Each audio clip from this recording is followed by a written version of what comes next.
Ravi dans le Seigneur et il accordera les désirs de votre cœur. Vous avez sûrement souvent entendu ce verset du psaume 37, mais malheureusement, il est très courant d'entendre ce verset mal compris. Beaucoup de gens mettent l'accent sur la dernière partie du verset qui prétend que Dieu accordera les désirs de nos cœurs.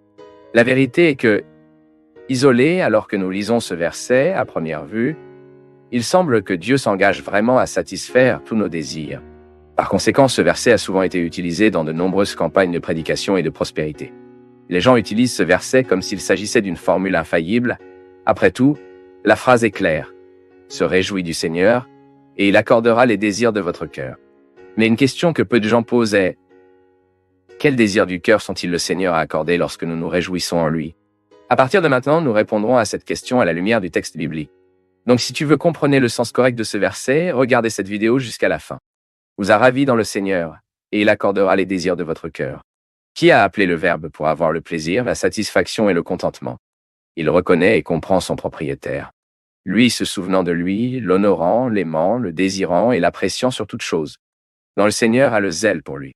Cette personne se rend dans l'obéissance totale et la soumission à la volonté du Seigneur.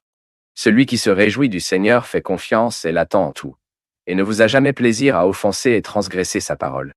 Et ici, le psalmiste dit que le Seigneur accorde les désirs du cœur de celui qui se réjouit en lui. Mais il est faux de penser que cela signifie tout type de désir.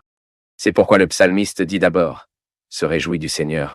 Cela signifie que les désirs, que les subventions du Seigneur sont des désirs d'un cœur régénéré, un cœur aligné sur ses desseins, soumis à la volonté de Dieu, accablé par la parole de vérité, préoccupé par la cause du royaume de Dieu et complètement dévoué à lui.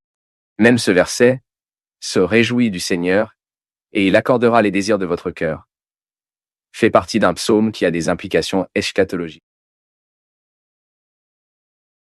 Car en lui, le psalmiste réfléchit à la sagesse et fait un contraste entre les justes et les méchants. Le psalmiste réalise que le bonheur des méchants est temporaire, car, bien que le méchant prospère sur cette terre, il ne jouira pas des bénédictions à venir réservées aux justes. Oui, le peuple de Dieu est souvent opprimé par les méchants. Mais contrairement aux méchants, celui qui se réjouit du Seigneur recevra une bénédiction éternelle, et ce sont les désirs de son cœur. Par conséquent, la déclaration se réjouit du Seigneur, et il accordera aux désirs de votre cœur ne se concentrera pas sur la prospérité terrestre.